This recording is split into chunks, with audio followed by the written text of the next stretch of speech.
The Sun family and guest ate well that night. One topic of interest did come up during the meal, amongst the small talk and idle chatter. Vegeta Jr. was still lamenting his failure to defeat Abo and Kado, and mentioned something curious. "Of course," he said through a mouthful of rice. "You know I could have beat him if I had a fusion partner." Huh? Goku looked up, pausing after inhaling a plate of chicken. "What's that? You mean like the Patara earrings?" "Sorry, don't know what those are," the prince replied. "It was while I was fleeing those two. I made a pit stop on a planet called Metamor to pick up fuel. Naturally, I spent the waiting time training, and after being observed, ended up sparring with the locals. They were much weaker than me, until they used their fusion technique." Oh, a technique? Gohan, who had also experienced the Patara fusion, was equally curious. "Yeah, they did a funny-looking dance, and for about half an hour, they merged into an incredible warrior. Naturally, I applied myself to learning it, since I've been told there were other Saiyans possibly my age on Earth. That was important. The fusees must be physically similar and equalize their power levels for it to work." "So why didn't you use it when you got here?" Chi-Chi asked, snatching the last dumpling from her husband with lightning speed. "They were too close behind me," he explained. "Both participants must get the dance exactly right. There wasn't time to teach someone to do it perfectly. Plus, he reddened slightly. It looks kinda stupid. Ever since I learned it, I've never been sure if I actually want to use it." Goten eyed the young warrior across the table. He's about the same size as me. The doorbell rang, cutting off their conversation.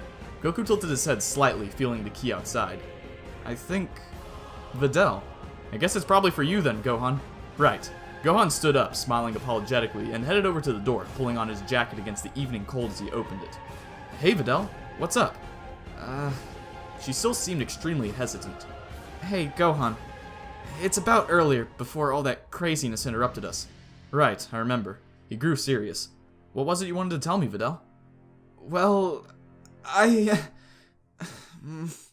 She wavered, then took a deep breath, and pulled something out of her pocket. A positive pregnancy test. Gohan fainted. 9 months later. Gohan, in full superhero flow, landed just past the police line with a majestic swoop. "What's the problem, officers?" "Ah, Gold Fighter!" One of the officers smiled, approaching him. Considering what was already public knowledge, it probably wasn't entirely necessary for Gohan to hide his crime-fighting identity. But all things considered, nobody was going to hold fighting Majin Buu against him, whereas if gangsters or the like started ambushing him at home, it could get annoying. And if they tried to strike at him through his non-superpowered school friends, worse than annoying. It looked like just a normal robbery, but it looks like this person has key power, and lots of it. She's still holed up in there. He indicated the office building the police had surrounded. "But we sure as hell ain't going to be able to stop her leaving when she wants to." He then turned and pointed back to a group of officers in custom uniform being tended to by medical teams. "We tried sending in our own key-capable unit, but they got destroyed." "Sounds serious." Gohan readied his energy. The effect of groundbreaking science was indeed getting more noticeable as time went on. Several of the police around him had some trained level of ki, and a few of the most powerful had forgone carrying guns. At a certain level, such weapons became useless. Capsule Corp had announced its plans to manufacture scouters for non-fighters, but naturally Bulma had gotten a hold of the project and soon became so wrapped up in a million tiny modifications and improvements that nothing had been heard from it in months. Hercule Satan's gym, after a brief closure, had reopened and was achieving genuinely impressive results with its trainees. Meanwhile, Kame House had been briefly bombarded with hopefuls looking for training from the Great Turtle Hermit, but a few Kamehameha warning shots had driven them off. Confident that whoever it was wouldn't be a problem for him, Gohan picked his way through the shattered lobby. "Hey, whoever you are, you need to work on hiding your energy. I can tell you're close." "Yeah, you're good." Gohan jumped. The voice was familiar. Rustling accompanied her approaching footsteps. "Sorry about the mess, by the way. I didn't want to break all that, but I had a disagreement with those boys outside." "Launch?" Gohan blinked as the thief, his aunt-in-law in fact, now he thought about it, stepped into the light. "I thought you stopped stealing since you became one person." "Well, it's sort of a midway point." She held up a modestly sized bag of paper money. "I only take from those who can afford it, and only as much as we need. I'm the breadwinner in our house after all." Gohan leaned against the wall, face falling. "I know that, but I can't just let you get away with this serious crime." "Oh, come on," she laughed. "Whatever we spend it on can't be worse than, I don't know, stocks or whatever this company needs. They're rolling in it anyway." She stepped up and patted his shoulder. "Everyone's gotta eat." Gohan closed his eyes for a minute, twitching nervously. She did have a point. He shook his head. "No, even if it was originally just to hide my identity, this outfit, this name, means something now. I can't go making exceptions. I can't allow this kind of thing." "Sorry, Launch, I can't let you go." Look, if I fight you in Super Saiyan, you know I'll probably win. And even if you're that much more skilled or whatever, I can transform again. She considered this. Yeah, you're probably right. But whatever prison cell I get put in, I can break out and go back to thieving. You know that, right? She smiled. So I guess maybe we can try and fight and you win, I guess. Then I go quietly until you leave, and then I walk right through the wall and out of here. I guess. Alright, I don't see that there's anything else I can do about it. But just don't make any trouble while I'm around at least. Solar Flare! When Gohan's vision returned, Launch was long gone. He cursed, flying up out of the building and scanning the area. Nothing. He momentarily considered paying a visit to her house to try and bring her to justice, but imagining Raditz's reaction dissuaded him with a nervous shiver. The Saiyan warrior unhesitatingly dispatching of Akka flashed through his mind. I guess some things I just can't do anything about. I'll just chase her off whenever I catch her in the act. Beyond that, that's out of my hands. Excuse me! Huh? Gohan followed the sound of the voice to the ground, landing by a short, bright red individual in robes and a tall hat. Can I help you, sir? He chanced. Yes, I hope so, the stranger replied, nodding vigorously. You certainly seem like an unusually powerful individual. Yes, perhaps you can help me. Well, what's the problem? Gohan asked. This may surprise you, the little man said, but I'm not from your world. Actually, I'm kinda used to that by now, Gohan laughed. I see. In any case, my name is Hoi, and I'm on a mission of great importance. He held out a small, ornate wooden box.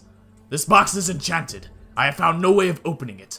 Within is trapped a great hero of my people, a warrior named Tapion. He was imprisoned there by an evil wizard of great power. I see, but why have you come here? I was told that this planet had something called Dragon Balls, with the ability to grant wishes to the worthy. I'd hoped my quest would be deemed such. I'd first looked for a planet Namek, but there was no such world where I'd been told, so I came here. Makes sense. Gohan took the offered box, inspecting it. Yeah, Namek sorta moved. It's complicated. But before we go summoning the dragon, why don't I give it a try? Feel free. I do not think it is likely that mere strength can break this spell, but I will take any chance I can get, by all means. Alright. Gohan pulled gently at first, in case Hoi had drastically underestimated him, but what appeared to be mere wood and metal didn't bend in the slightest. Guess he was right. Frowning, he put his real strength into it. Still nothing. I guess I could try transforming, but if there wasn't any give at all in Super Saiyan. He sighed, giving the box back. Seems we might need the dragon after all, yeah. I guess for that, we need the dragon radar, and ideally Raditz's instant transmission to speed things up. He'd much prefer to put off meeting Raditz for as long as possible, but his home was much closer than Bulma's in West City, which lay on the other side of the planet, and logic soon won out. Raditz laughed. You give up too easily, kid. Look, we don't need the Dragon Balls. I'll show you. He headed outside with Gohan and Hoi, then threw the box high into the air. He transformed to Super Saiyan 3 in the time it took Gohan to blink, then drew his fist back. Dragon Fist! Gohan, with a start, dived away from Raditz, dragging Hoi with him. Get away! A roar came from behind him, and a sound like the world's largest tree being felled. They stood and turned, seeing an expanding circle of drifting smoke and dust, and within it, beside the now powered-down Raditz, stood what was presumably Tapion. He was a tall, brown-robed humanoid, a sword slung over his back, and a gold circlet sitting on his mohawked head. He blinked, confusion evident on his face. What? Hoi grinned, a strange light in his eyes. Hello, Tapion. So this is Tapion? Gohan asked, extending a friendly hand. Hey there. So this Hoi guy's a friend of yours? Oh, no. Hoi chuckled. Just a fan. No. Tapion was horrified for some reason, pointing a shaking finger at Hoi. You! What did you tell these people? The truth, said Hoi. Enough of it, anyway. You fools! Tapion snapped at Gohan and Raditz. I must be resealed in the box. Your entire world is in danger otherwise. That box, you mean? Raditz asked, pointing to the charred splinters at Tapion's feet. The hero choked. You destroyed it! He marveled for a moment at the tremendous power it would have taken to break through the magical ward sealing the box. But then Hoi took a step closer and Tapion sprang back as if stung, clutching his head. Gah! Don't come any closer! Ah, you feel it, do you? Hoi leered. You feel Hirudegarn calling. Yes, I do. Tapion whispered, eyes widening. Which means... Minosha! Oh yes, we had such fun together. Hoi's dark eyes glinted in the evening light. Bastard! Tapion's sword flashed as he lunged, but he halted abruptly before he was halfway to Hoi, staggering away again. Can't get too close to him. If Hirudegarn... I have to leave this place. He turned and ran, sprinting off towards the city. Cackling, Hoi set off in pursuit of him. So, Gohan said slowly, what was all that about? Beats me, Raditz agreed. I guess we should go after them? Right, you go after Tapion. A text message beep interrupted him, and he fished in his pocket for his phone, staring dumbfounded at the screen for a few seconds. And, I'll be at the hospital. Hospital? What? See ya! With no more explanation than that, he was gone. Raditz shook his head. Whatever, I guess I'll just do it all myself. Probably end up saving the world again. It's looking like that kind of day. Gods forbid that anyone should actually help me.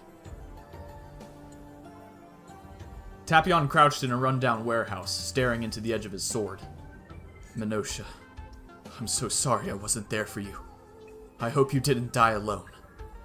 And now, I can't even avenge you. But I can still do the right thing. If I cut Hirudegarn's power in half, maybe it can be stopped by someone else. Perhaps the one who destroyed the box has the power to do it. In any case, he stood and raised the sword, gritting his teeth and screwing his eyes shut. To whoever completes what I have begun, I pass the torch to you. May you succeed where I have failed. The blade swung down towards his stomach, and was blasted from his hand by a beam of light, inches from the point of impact, clattering to the floor. Raditz stood in the doorway, silhouetted against the setting sun. A little hasty, don't you think? You shouldn't have done that, Tapion said, frowning. While I'm still alive, everything around me is in danger. So you've said. Would you mind being a little more specific? He folded his arms. I won't let you do anything rash like killing yourself until I know the whole story. Tapion sighed. Fine. Hopefully you'll understand my actions soon enough. He leaned against the wall and began his tale. Chi-Chi slammed the phone down, leaping down the stairs and dragging Goku out the door in a blur of speed. Whoa! What's going on? Goku asked, bewildered, as they took off towards Orange Star City. It's Videl! She's giving birth! They said it'll be within the next hour or two! What? Goku shook himself free, beginning to fly of his own accord. Wow, really? They couldn't have given us some warning? You can't predict things like this. Yeah, but it's almost lunchtime. Goku! I'm from a planet called Konats, located in the South Galaxy. There was a cult there, a group of dark sorcerers known as the Kashvars. With their magic, they gave life to a monstrous statue of their creation, and set their beast to the task of bringing down our civilization in revenge for some centuries-old slight. The monster, Hirudegarn, destroyed everything in its path, until it was confronted by a powerful wizard and his two allies, myself and my brother Minosha. Tapion held up an intricately carved ocarina. This instrument is enchanted.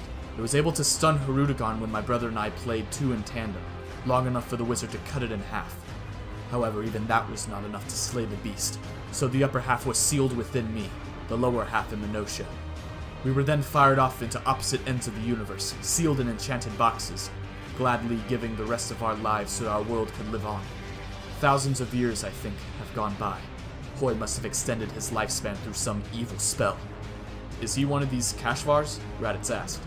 Yes, the last, in fact. Tapion frowned. He was the only one to escape our people's retribution. It would seem that he found Minosha first, and killed him. And now Hirudegarn's lower half is sealed inside of him. He must have killed Minosha with some ritual spell or another, as if either of us dies normally, our half of Hirudegarn dies with us. Raditz nodded. So that's why you wanted to kill yourself. Indeed, but Hoi doesn't even need that. With me, all he needs to do is to stay in close proximity to me long enough for the halves of Hirudegarn to be drawn out to each other. They will be drawn to each other, and the creature will be freed. And as a Kashvar, only Hoi will be able to control it. Do you think we should have at least left a note for Goten? Goku asked, in case he gets back and finds us gone. Chi-Chi shrugged. He always stays out late playing with Vegeta. They won't be home for hours. Yeah, I suppose... Gah! Goku came to a sudden halt in the air. Huh? Chi-Chi stopped next to him. What is it? This enormous evil power. Where's it coming from? Goku clenched his fists, eyes flicking back and forth. There! He turned to see a black cloud of smoke billowing up from street level, almost to the height of the surrounding buildings, forming into a giant pair of legs? Weird. Chi-Chi, just fly ahead to the hospital. I'm sure Gohan's already there. Tell him not to worry, please. I'll join you in a minute. Sure, have fun. She turned, flying away and leaving Goku confronting the strange being standing in the middle of the highway. He cautiously approached it, noting the traffic already wheeling frantically about its clawed feet to avoid it, and the long twisting tail that stretched out into the air behind it, covered like the rest in a sort of black insect-like carapace. "Hey there!" The Saiyan called, waving. The legs ignored him, instead taking a step forwards, its foot coming inexorably down towards the line of cars. Goku frowned and his outline blurred. Then the next second he was hovering beneath the descending foot, raising his arms above his head and catching it. It's strong! Kaioken times 2! No use. He was still slowly being pushed back. 3? Power roared around him, but now they were deadlocked. Damn it! Times 4! With this extra boost, he gave a mighty heave and hurled the half-monster high into the air, chasing after it and kicking it out over the uninhabited plains, where it fell, cracking the earth beneath it. His unusual opponent was still alive, however, and leapt to its feet, stamping back towards the city. "Hey, cut it out!" He shouted down to it. "Don't you know how many people are living there?" Again, it paid him no heed. I guess it has no ears after all. Well, I do have to stop it, whatever it is. Kamehame! The 4 times boost was enough to overwhelm it, so a little bit more should completely destroy it. Ha! 5-fold! The already traveling blue energy beam was hit from behind by a stream of red, suddenly accelerating like a bullet struck by the hammer. It struck the enormous legs and tail dead on, blasting them back into smoke form. Goku powered down, slowing his breathing. Well, I guess that's over. But why do I get the feeling that I was being tested just now? Far below, Hoi watched from the shadows of a dilapidated office building, spreading his arms as the shadows that had previously formed Hirudegarn's lower half rolled back into his body. That was informative. Had I not had it sealed like I do, it would have certainly been killed. I shall require all of Hirudegarn's power here then. I suppose once it is complete, this planet is as good as any to start my conquest, and if its warriors are this powerful, they will provide a perfect warm-up for Hirudegarn. Not to mention, if Hirudegarn is killed while still linked to someone, it just returns to them. The only way to permanently kill it is for both Hoi and I to die, or to defeat it while it's complete. Raditz considered all that Tapion had told him. Well, first things first, don't kill yourself. It's kinda dumb throwing your life away like that. But the threat of a fully formed Hirudegarn possess- we've killed plenty of monsters here. Raditz smacked his fist together. New plan. I go grab Hoi and bring you two together. Hirudegarn's halves pop out and combine, and I'll get its attention. Hoi's all yours. What? Tapion gazed at Raditz's glee, dumbfounded. What do you intend to do about Hirudegarn? It has the destructive force to lay waste to countless worlds. What are you going to do? Raditz's battle-hungry grin widened. Kill it, of course. That's it for Chapter 95. I'll see you in Chapter 96 in just a few seconds. Stay tuned.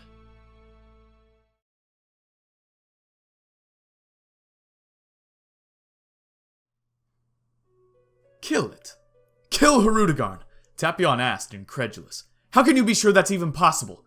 Look, Raditz's face grew serious, knowing that mere bravado would not convince this man. Not everyone shared the Saiyan's thrill for combat. I meant it like I said it. The challenge really does excite me. But more importantly than that, you've already sacrificed so much, lost so much. I haven't given everything yet, Tapion said firmly. I still have my life, and the chance to stop- Tapion! Raditz put a hand on the warrior's shoulder. That's enough. You've done more than anyone has the right to ask. I'll take it from here. Hope sprang into Tapion's eyes for the first time. Trust me. Please. It's a girl! The doctor exclaimed. Videl, her body weakened from exertion but her mind in perfect condition, smirked at him. We've known that for a while, you moron. You did scans and everything. I know, but I just like saying that. Gohan, utterly astonished, gazed at the baby in Videl's arms. Oh, man. Aren't I a bit young to be a father? Well, you're about as old as Chi-Chi and I when we got married, and you were born pretty soon after, Goku reminded him. Chi-Chi smiled slyly. And you turned out just fine, despite the best efforts of your little kung fu club to distract you. Well, have you thought of a name, guys? Goku asked, hastily changing subject. Gohan nodded eagerly. Yeah, we've talked a lot about it. I think it really fits. Videl cradled the crying child. Say hello to everyone, Pan. Hoi jumped back with a strangled shriek as a shaggy-haired man materialized out of thin air in front of him. Gah! Where did you come from? The sun was just touching the horizon, and the red evening light was still bright enough to shine down the back alley he was ensconced in. Hi, Reddit said, unnaturally cheery. There aren't many alien energy signatures around, and the rest of them are friends or family. They weren't exactly hard to find. He crouched down to the tiny wizard's head height. I've been speaking to Tapion, and I think I have an idea you'll like. Hoy snapped his fingers. Oh yes, I remember you. You're the one who released him for me. What's this about an idea? Reddit smiled. Well, Tapion wants to be free of Hirudegarn, even if he won't admit it's eating him up inside. And you want to complete it so you can rule the universe, or possibly destroy it. I personally don't care which, but it's usually one of those. He swung a thumb up at himself. I, meanwhile, want a good workout. So how about you and your friend meet up, combine the monster, and see if it can get past me? What do you say? Intriguing. Hoy stroked his chin. So Tapion's told you everything, I see. I almost can't believe he'd go along with a plan like this. He must have such faith in you. Touching. We'll see how long it lasts. It's a deal then? One condition, away from the city. Hoy shrugged. It makes no difference to me. We'll get to it in time. I don't particularly care about this planet in the grand scheme of things anyway. Alright then. Raditz stood up. Let me just get one thing, and then I'll take you to the place. A minute or so later, Raditz and Hoy stood on the flat plain several miles from Orange Star City. Tapion was about 100 meters away, waiting. Raditz's Kachin sword was now hanging from one shoulder, and he waved a signal to Tapion, who began to approach, shooting an impenetrable stare Hoy's way. The wizard also stamped forwards, the two ancient enemies nearing one another through the tall grass, time stretching out in the deathly silence, seconds passing achingly slowly. A writhing shadow sprung up in the air around Hoy, and a moment later an identical one appeared over Tapion. He had only been exhausted earlier from trying to fight it, and as he was allowing the beast within to awaken, it wasn't physically affected at all this time.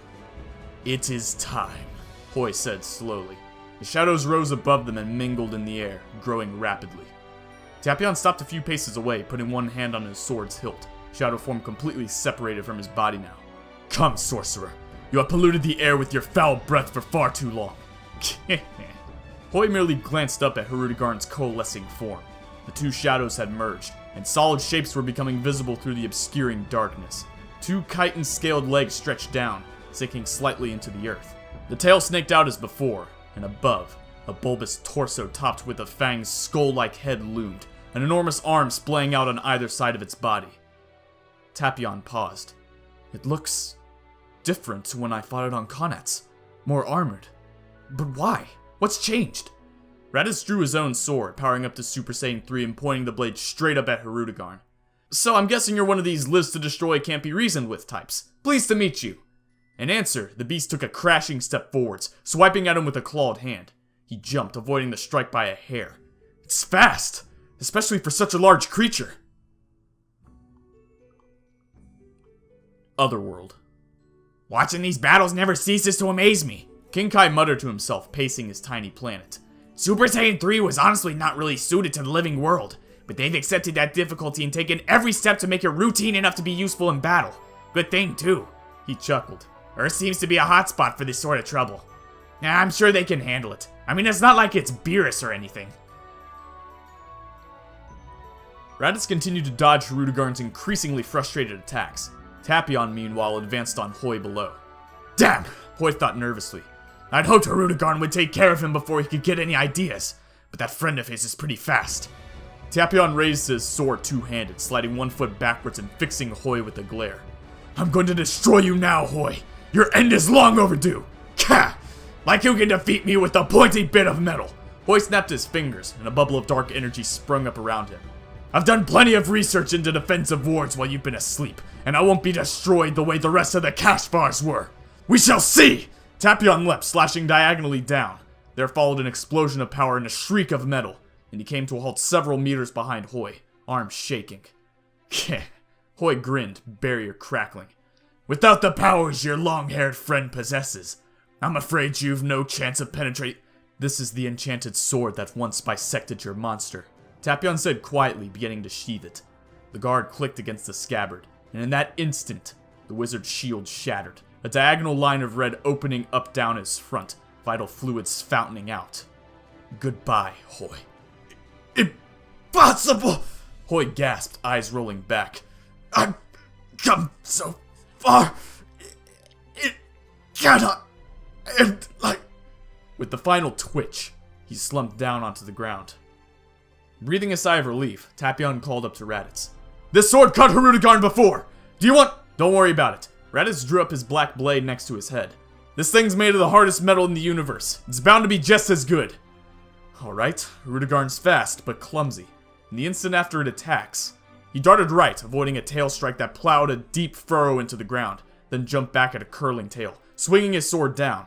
However, it glanced off Hirudegarn's natural armor, sending sparks flying and causing pains to shoot up his arms. Ow! His confusion left him momentarily undefended, and Hirudegarn caught him with a backhanded swipe, hurling him off into the sky. What? Tapion looked on, dumbfounded. But he's so strong! How come it didn't even leave a mark on Hirudegarn? Kia! Raditz came rocketing back, slamming bodily into the center of Hirudegarn's chest like an irate meteor, and staggering the creature back a step.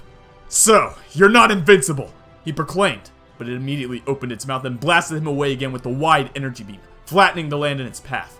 At least until Raditz pockmarked it with craters as he bounced away, punctuating each impact with a strangled obscenity. Seemingly satisfied with this, Hirudegarn turned and blasted another mouthwave straight at Orange Star City. Tapion could only watch in horror. It's as I feared, and it seems to be even more dangerous than before. I feel so useless! Orange Star City, Southern Hospital. So we figure... Huh? Gohan looked up, feeling a powerful ki approaching. What's... Gohan! Videl shouted. Incoming 6 o'clock! Resisting the chance to make a terrible joke about how it was already past 6, Gohan nodded, shifting through the wall and spotting the onrushing beam. At full power, he might have been able to fully deflect it, but he didn't have time to get quite that far, and when it struck him, he was launched right back into the hospital, crashing into the room and sprawling next to his family. Gohan! His parents rushed over to him in unison, but Chi-Chi pushed her husband away. I'll look after him. As for you, she poked Goku in the chest. Something out there hurt my baby. Kill it! Yes ma'am! Goku scrambled up, taking off and exiting using the hole Gohan had made. Raditz was back on the offensive, but Hirudegarn just took whatever damage he could dish out completely unflinchingly. He'd managed to avoid taking any more hits, but even his own attacks, it seemed, were taking out more of him than his opponent, and he was losing energy fast. Not to mention he had to stop using his sword. It was completely ineffective, even more so than his fists. Damn it! It'd be easier if Break was here! Will I do? Raditz didn't even wait to look after hearing the voice, immediately using instant transmission to move next to Goku's familiar ki signal, avoiding another of Hirudegarn's swipes in the process. Beggars can't be choosers, I suppose, he quipped. So what we got today? Goku asked. It's already taken Gohan down. Raditz scratched his head, trying to summarize. Ancient monster thing. Wizards. That guy down there is on our side. Can't cut the damn thing for some reason. Read the book sometime. Like sometime we're not fighting it? Right. Speaking of, it's seen us move! They split up, flying off in opposite directions to avoid another mouth blast. Goku prepared himself, bringing his considerable power to the surface. Alright, I've beaten half this thing. The rest shouldn't be too much harder. Kaioken times 3! Wreathed in fiery red, he sped down at Hirudegarn. His first punch knocked it flat on its back. The second threw it back across the plain, feet carving river-sized troughs through the rock. A third launching it high into the air. Tenfold! Kamehame! Hirudegarn, furious, bellowed out another energy beam from its screaming maw. Yeah! Goku brought his hands up, letting his powerful technique loose and watching it smash through Hirudegarn's, detonating on the beast in a flash of red light. When vision returned, Goku saw that, surprisingly, Hirudegarn was still standing. However, one arm was raised to shield its face, and had been disintegrated from the elbow down. Goku lowered his hands, breathing hard from the intense attack. That was twice as strong as the attack that completely destroyed it before. It only went through one arm, not to mention it was fast enough to get an arm up to block. Looks like combining made it a lot stronger. Tapion was awestruck. He damaged Hirudegarn so much! With his own strength! What kind of people are they? Goku had thought Hirudegarn, injured like this, might have given him a moment's respite, but his tail lashed up at him, and he couldn't quite dodge it in time, the attack catching him on the shoulder and knocking him to the ground. He stuck a hand down into the earth, bringing his skid to a halt and standing unsteadily. This isn't going to work. I'll run out of energy to do the Kaioken before it runs out of limbs. Alright then. Gritting suddenly, he drew an arm back, waiting for Hirudegarn to pounce. As soon as it did, he ran forwards, throwing his arm out in a wide arc, an exaggerated slow punch at the air, and an instant later, golden energy filled the space around him, coiling into the solid shape. Ryuken! He yelled, launching the shining dragon straight up at Hirudegarn. Mid-jump, the monster couldn't avoid it, and the dragon's jaws closed about its head, the solid energy defocusing and exploding a second later. Hirudegarn swayed, headless, but oddly enough, not bleeding, and collapsed onto its back, the impact shaking the ground. Goku took a step back, panting. Whew! Hey, it worked. Cool. Say, why didn't you do that, Raditz? Raditz, powering down to normal, landed next to his brother, pulling an irritated face. Because, genius, by the time that I realized I might have to, I was too low on energy to trigger it. I kept having to use all my power on, oh, I don't know, not dying. That's it? Tapion came running up to them. You two are amazing! You defeated Hirudegarn just like that! I didn't think such people could exist. Actually, hold the phone. Raditz's face darkened. Feel that key, Goku? Oh yeah. Goku turned back to the now twitching corpse. It's still alive, somehow. The shadowy mass that had formed Hirudegarn enveloped it, shrouding its body in darkness once more. Blowing its head off didn't kill it, Raditz growled. What's it take, huh? Hirudegarn stood, shaking off the enshrouding mist like a wet dog. It changed drastically. Dull brown and black replaced by golden chitin with red armor plates, spines running down his back and tail, and atop sat an even more vicious-looking fanged maw. A pair of insectoid wings flicked out behind it, and if they weren't mistaken, it had grown larger as well. It changed again, Tapion noted. What's the meaning of it? Does it just come back stronger every time you try and kill it? Alright. Goku flared up his aura again, his brother ascending to Super Saiyan 3 beside him. Let's do it. I'll rush in, you get around. He got no further before Hirudegarn flung its mouth wide open, a curtain of flame emerging and scorching the landscape, blasting the Saiyans back. Damn it! Raditz skidded to a halt, clearing his mind. One instant transmission jump took him to just above and behind Hirudegarn, and a two-handed swing bowed its head forwards. However, when he followed up with a quick energy beam, it seemed to have no effect at all. But it makes no sense. Just punching it did some damage just now. Letting out an unearthly shriek, Hirudegarn snatched Raditz out of the air with surprising speed, throwing him to the floor and raising one foot to stamp down on him. However, times 10! Goku's voice cried out, and a crimson energy lance speared into Hirudegarn's descending leg, but to no avail, other than to make the monster pause and return its attention to Goku instead. No! He hissed, falling to his knees. Gave it everything! It can't be that strong! His strength failed, and he slumped forwards. He's down! Raditz noticed, jumping back to face off with Hirudegarn. Not good. Just me between it and the city. No, the planet!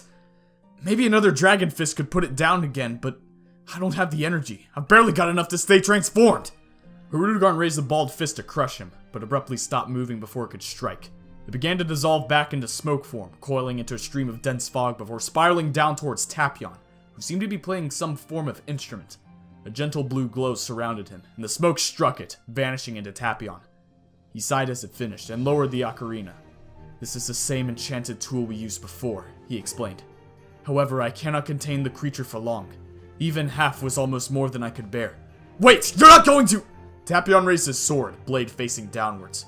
You fought a valiant battle, but in the end it wasn't quite enough. There is only one way to end this. He smiled weakly. I am sorry I brought this nightmare down on your planet, and I am glad to have known you, even if only for a short time. Fully intent on ending his own life there and then, and not knowing the true depth of his new friend's stubbornness, he certainly didn't expect Raditz to snatch the sword away and shove him back. I told you I won't allow that! The Saiyan snarled, then stood up straighter. Look, I promise you we'll take care of it. Just have a little faith. I want to, but you're no match for it. I've seen that. Don't worry about me. How many times do I have to tell you? Tapion slumped, defeated. Hope you know what you're doing. You may return, Hirudegarn! For the last time, I pray. The smoke burst forth again, darkening the sky and reforming the great beast, golden hide crackling as it became solid once more. It roared its freedom to the sky, looming larger than any building in the city was barely held away from. Raditz took a deep breath. You've been through so much, Tapion. I won't let you down now. My best shot is probably a Dragon Fist, but he didn't have the energy. Screw half! I need it! He blazed like a sun, power welling up from deep within. More! need more! Whoa. Goku looked on in disbelief, struggling to lift his head. I thought Raditz was just about done, but his power's increasing. Yeah! Raditz stuck one arm out towards Hirudegarn, bracing it with the other. Dragon Fist! The noise was like a cannonade of the gods. The recoil sent him sliding back through the dirt, struggling to maintain his transformed state. The explosion of energy before him was enormous, but after a brief moment of triumph, Hirudegarn strode through the flames, unharmed. Why? Raditz cried out internally as Hirudegarn's blows began to rain down on him. Why aren't my attacks working? While unhurt, he was furious at the hindrance the Saiyans had caused, and this was evident in the rising savagery of its blows. The Dragon Fist is an attack for killing enemies who are stronger than I am. And as for Goku's tenfold Kamehameha, I can feel Hirudegarn's ki. It's not that much stronger than us. He lost his Super Saiyan form under the onslaught. So why? Why? At last, he fell and didn't get up, lying twitching on the edge of consciousness. I don't have anything left. Tapion watched, horrified. And after such a powerful attack, he can't win after all. He glanced at his sword, lying only a short distance away. Should I? Again? Hold it right there, you overblown Godzilla ripoff! A child's voice called. Hey, you promised I could say it. No fair! A second wailed. Just, Goten, we're trying to make a cool entrance, remember? Oh, right. Twin points of light burst into life as Vegeta Jr. and Goten powered up to Super Saiyan. They pointed, in unison, up at Hirudegarn. Evidently whatever they were about to say was rehearsed. Prepare your... Gah! Vegeta jumped back to avoid an energy wave from the irked Hirudegarn's mouth. Hey, no fair! We haven't attacked you yet! How do you even know we're your enemy? Well, we are, Goten pointed out. That's not the point! The more serious half-breed fumed. You know what? If that's how it is, then we'll skip the intro! Okay, but you gotta remember to do 3 steps this time. Yeah, well you just make sure you keep your fingers extended. Are you mad? Tapion called out to them. Whatever you're about to do it! Don't just argue all day!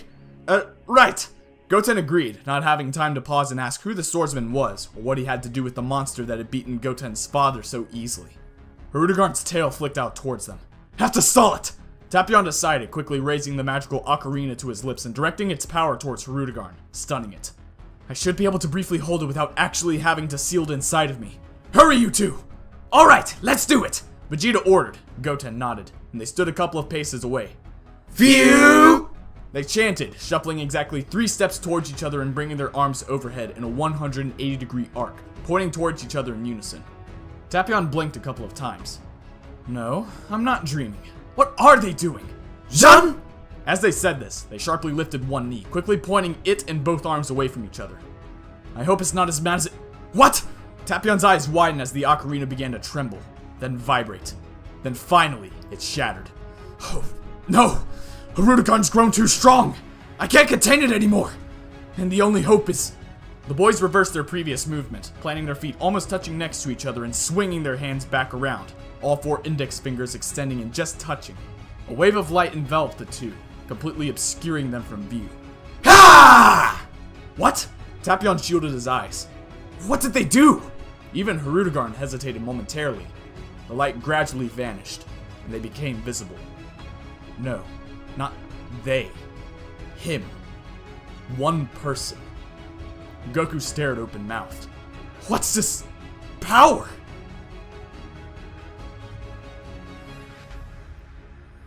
That's it for chapter 96. I'll see you in chapter 97 in a few seconds, where we conclude this little mini arc with Hirudegarn. Stay tuned.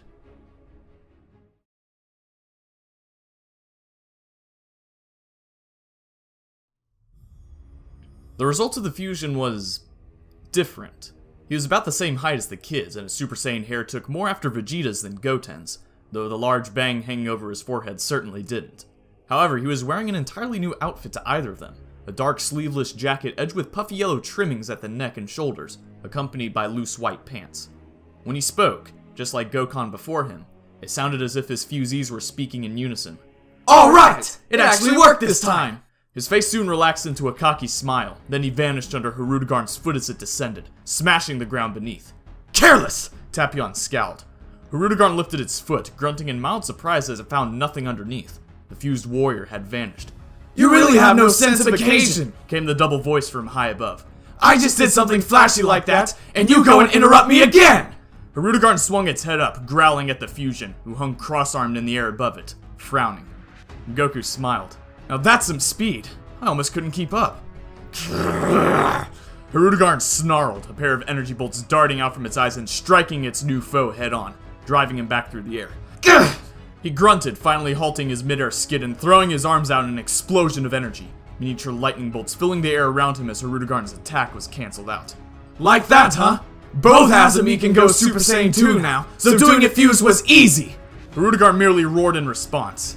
Yeah, you're angry, because your attacks aren't working. That's because you're still treating me like all the other people you fought. Trust me, I'm one of a kind. Momentary seriousness crept in under his grin. I'm Gogeta, the one who will destroy you! He raised his hands over his head, forming a brilliantly shining sphere of energy. Vegeta had Goten's dad teach him all the attacks he saw Vegeta do. Combine them with Goten's Big Bang Kamehameha! The blast, spinning in a manner that made its movements appear ponderous, was in actuality launched down at Hirudegarn with incredible speed, far faster than the monster could react. However, Gogeta didn't even begin to celebrate before its terrible head reared up out of the blast, shrieking its defiance. Nothing! He realized, shocked. Leg muscles and tendons the size of office blocks tensed, then loosed themselves as the beast sprung, hurling its bulk up at Gogeta. Gah! He cried, lashing out instinctively with one foot, and catching it on the chin, sending it sprawling to the ground again, face down. Huh? How does Simple Kick do that, when my power focus into a blast like that failed? So he really is far stronger than Hirudegarn, Goku realized. Still, there has to be some trick to killing it. Being cut up worked last time, but Raditz's sword did nothing, even made of the universe's hardest metal. Maybe... Tapion! He shouted, struggling to his feet. Give me your sword a sec. Let me see if whatever magic's in that thing is still good. Right! Tapion tossed the sword over, Goku catching it one-handed and holding it aloft. Alright then. Not really used to fighting with a sword, but how hard could it be? Only a few meters away, Gogeta was darting back and forth, avoiding a string of frenzied attacks with an air of nonchalance, nevertheless curious to see Hirudegarn's full power. Goku kicked off the ground, raising Tapion's sword over his head and nearing Hirudegarn's back. He spotted a gap between two armor plates and waited until it reared up to its full height for another few futile swings. Then he struck, pouring on a burst of Kaioken energy and driving the enchanted sword into the weak spot. However, it glanced off without even leaving a mark, spinning out of his hands and clattering to the ground. Damn! This too? Goku retreated before Hirudegarn could lash out at him, but his attention was still focused on Gogeta. Tapion had been observing all this, however, and something finally in his mind clicked. Wait! I've got it! Huh? Goku turned back towards him. You know how to beat this thing? Yes, I think so. Twice it's been almost killed, and twice it's revived itself with a completely different appearance. It was cut in half first, and here on Earth it couldn't be cut. Then you defeated it with an explosion of energy, and now it's immune to energy attacks. Of course, Goku replied, nodding. It evolves to resist whatever got it last time. I guess that's why punching it still works. But how do we kill it without just making it stronger? Well, according to the wizard who defeated it on Konats, the Kashwars animated its original statue form using a magic core. We thought that doing enough normal damage to Hirudegarn would overload its core, but evidently one has to destroy it directly. It was too well shielded for us to break anyway. But for someone as strong as that boy... He cupped both hands around his mouth. Gogeta! Only physical attacks will work on it now! But don't kill it or it'll come back stronger! Gogeta spun a nimble loop around Hirudegarn's flailing arm, smiling lopsidedly. Then what am I supposed to do? Ask it nicely to leave? It has an enchanted core in the center of the top half of its body. You have to destroy that to put it down for good. Right, makes sense. Gogeta grinned. Attack its weak point for massive damage. He somersaulted down towards Hirudegarn, landing gently on its wrist. Can't have too much longer than 20 minutes of fusion left, so I better wrap this up. Right then! He began to run, laughing as he easily kept his balance despite the monster's best attempts to shake him off.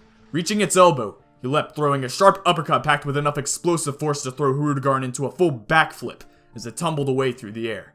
Gogeta painted a golden arc in the air as he flew back for a run-up, then sped back around towards Hirudegarn, both fists held out in front of his head, using his entire body as a missile. Sure, this'll work. It's too dumb to fail. When he impacted, he punched through Hirudegarn's armor plating like a laser-guided dart through tissue paper. A spurt of something halfway between blood and smoke, and he vanished from sight. Hirudegarn howled, thrashing around and stamping the ground, shaking the entire continent in its pain and fury. It flung its head back, roaring up to the sky.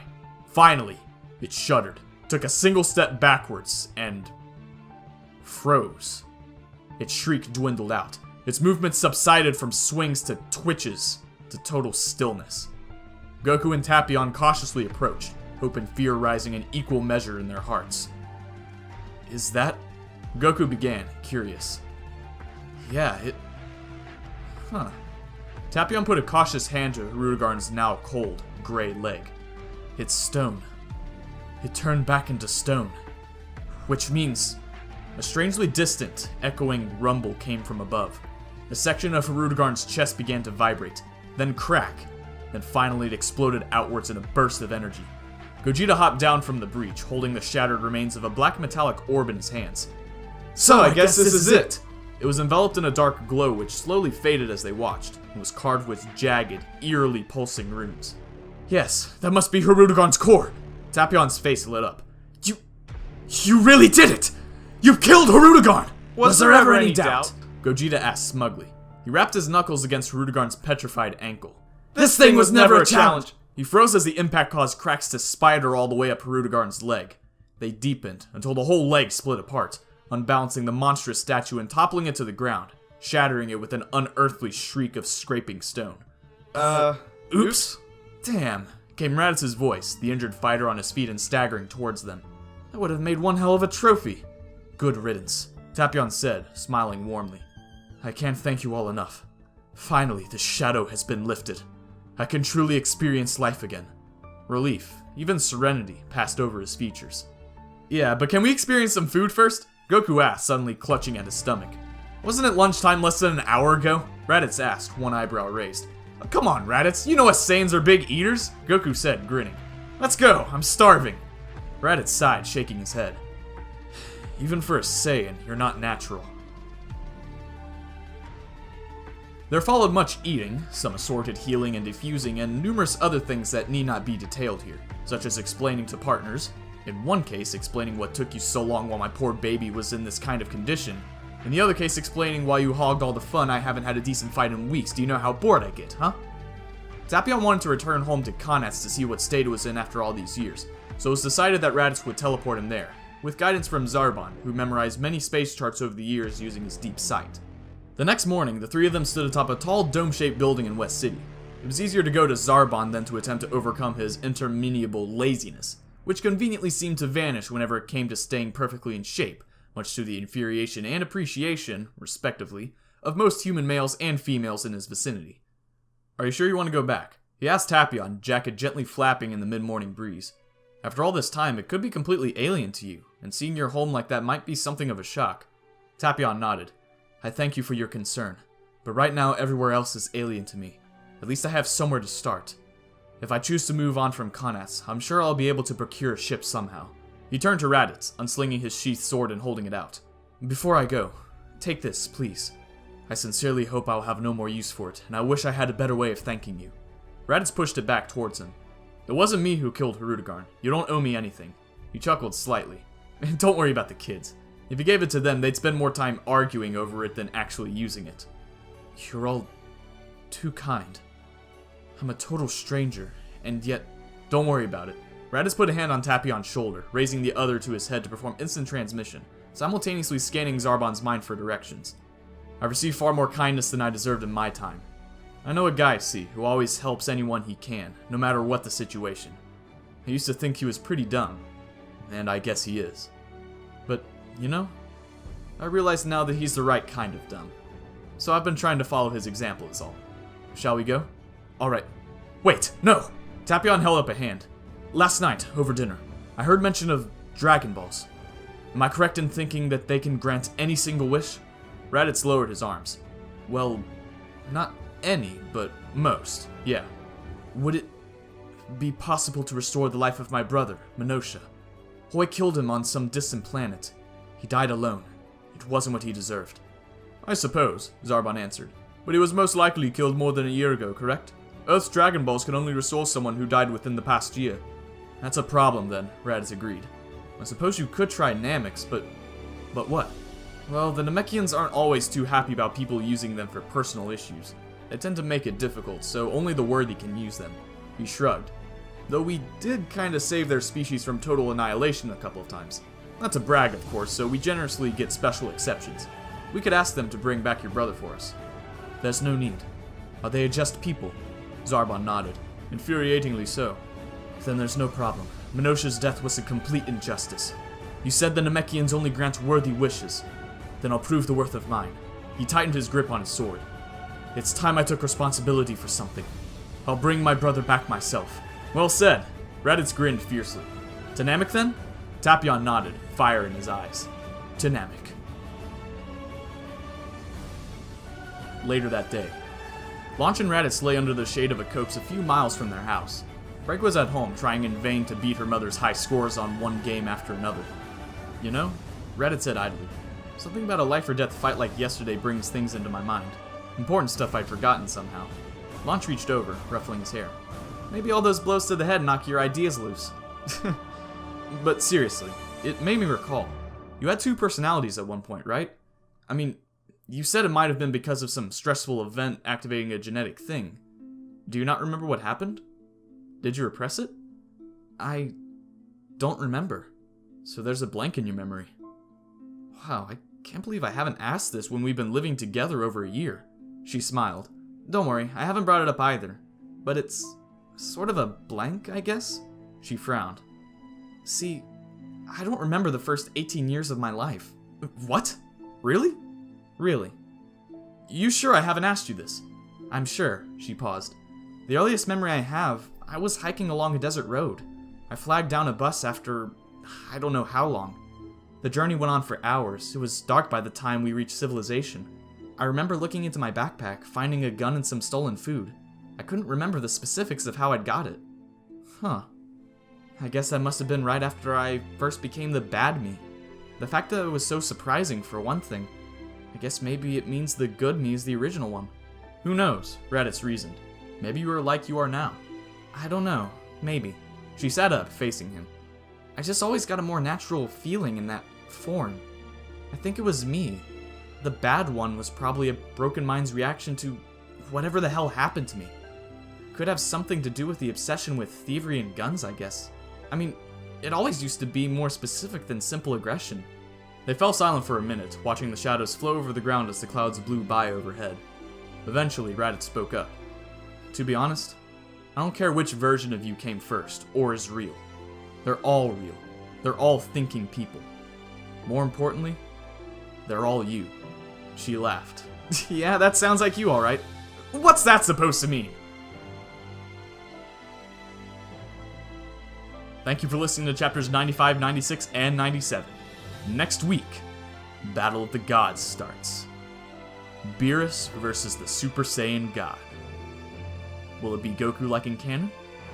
Or will it be someone different? We'll have to wait and find out. Anyway, like I said, thanks for tuning in. Don't forget to like, favorite, comment, and subscribe. Tell your friends, follow me on Twitter to keep up to date with the show. And as always, I'll see you in the next video. Stay safe. Ginger Powers signing off.